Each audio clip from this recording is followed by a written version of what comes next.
Hello everyone, you are watching at Plus Home Tutor, and in this session of Indian Polity and Constitution, we will study Article 267. तो शुरू करते हैं बिना किसी देरी के। जैसा कि आपको भी पता है, भारतीय संविधान यानी इंडियन कॉन्स्टिट्यूशन को आर्टिकल्स में बांटा गया है और इन्हीं आर्टिकल्स को 22 पार्ट्स के अंतर्गत रखा गया है।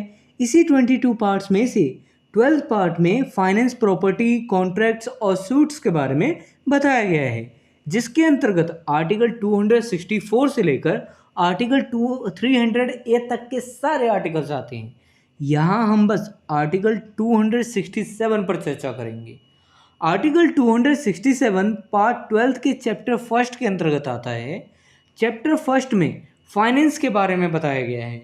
यहाँ मैं पहले कंटेंट को इंग्लिश में रीड करूँगा, फिर उसकी मीनिंग आपको हिंदी में समझाऊंगा ताकि आपको कॉन्सेप्ट ज़्यादा से ज़्यादा समझ आ सके। Article 267 talk about contingency fund. Article 267 में कंटिंजेंसी फंड के बारे में चर्चा की गई है। अब ये कंटिंजेंसी फंड होता क्या है? बेसिकली ये एक आकस्मिक फंड होता है। मान लीजिए कि कोई फंड ऐसा है जिसकी ज़रूरत अचानक पड़ जाती हो और पता नहीं कि कितनी ज़रूरत पड़ जाए। अब कोई महामारी आ गई तो महामारी के लिए तो कभी भी आ सकती है। अब पता तो नहीं रह सकता ना कि कब आ जाए, कैसे आ जाए। तो ऐसे फंड की ज़रूरत तो मतलब वो फंड का अमाउंट तो हमें पता नहीं है कि कितना ज़रूरत पड़ेगा। तो ऐसा जो भी फंड है वो कंटिंजेंसी फंड होता है। आर्टिकल 267 क्लॉज फर्स्ट, पार्लियामेंट में by law establish a contingency fund in the nature of an imprest to be entitled the contingency fund of India, into which shall be paid from time to time such sums as may be determined by such law, and the said fund shall be placed at the disposal of the President to enable advances to be made by him out of such funds for the purposes for meeting unforeseen expenditure pending authorization of such expenditure by Parliament by law under Article 115 और article 116।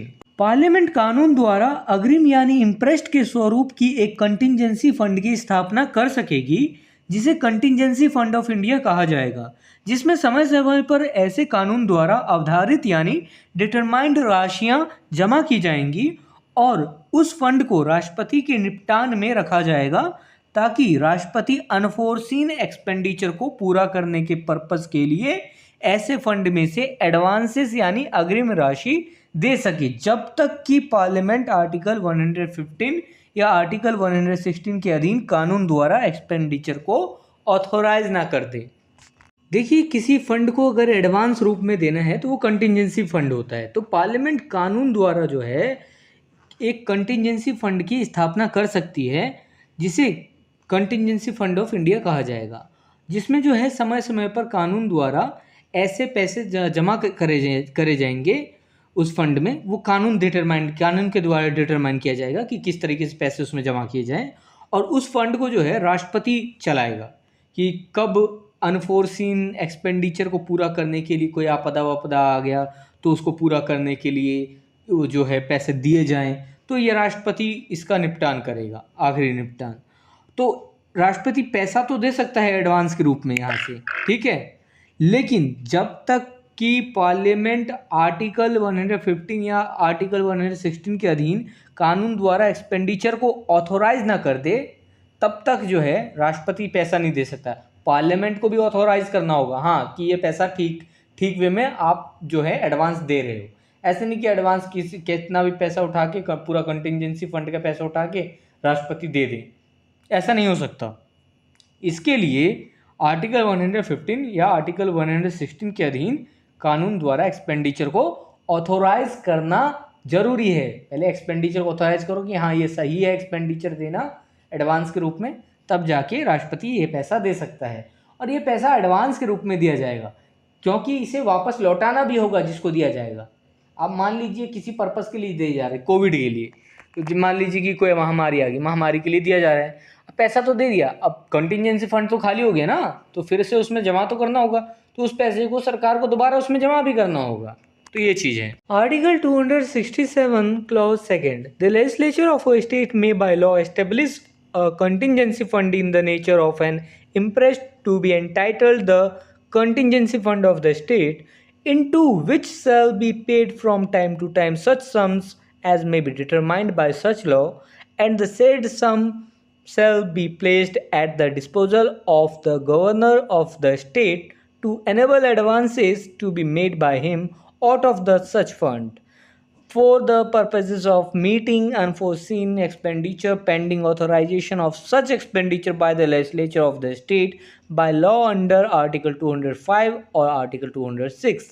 State का legislature कानून द्वारा अग्रिम निधि के स्वरूप में एक contingency fund की स्थापना कर सकेगा, जिसे कंटिंजेंसी फंड ऑफ स्टेट कहा जाएगा, जिसमें समय समय पर ऐसे कानून द्वारा डिटरमाइंड की गई राशियां जमा की जाएंगी और उस फंड को स्टेट के गवर्नर के निपटान में रखा जाएगा ताकि वह अनफोर्सिन एक्सपेंडिचर को पूरा करने के पर्पस के लिए ऐसे फंड में से अग्रिम राशि दे सके, जब तक कि स्टेट के लेजिस्लेचर द्वारा आर्टिकल 205 और आर्टिकल 206 के अधीन कानून द्वारा ऐसे एक्सपेंडिचर को ऑथोराइज नहीं कर दिया जाता।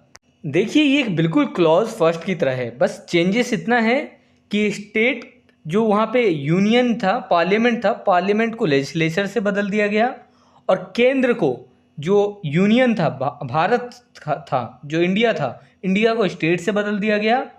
और साथ ही यहाँ पर और क्या बदला गया है, आर्टिकल 115 और 116 को आर्टिकल 205 और 206 से बदल दिया गया।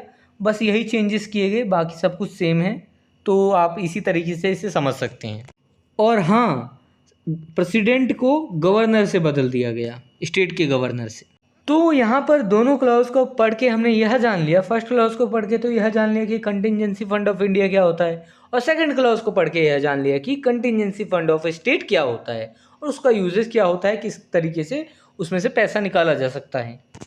If this video is helpful for you, then please like and share this video, and if you want see some more these type of videos, then subscribe the channel and click the bell icon and select the all option for upcoming videos. And I hope you have a great experience by watching the Ad Plus Home Tutor.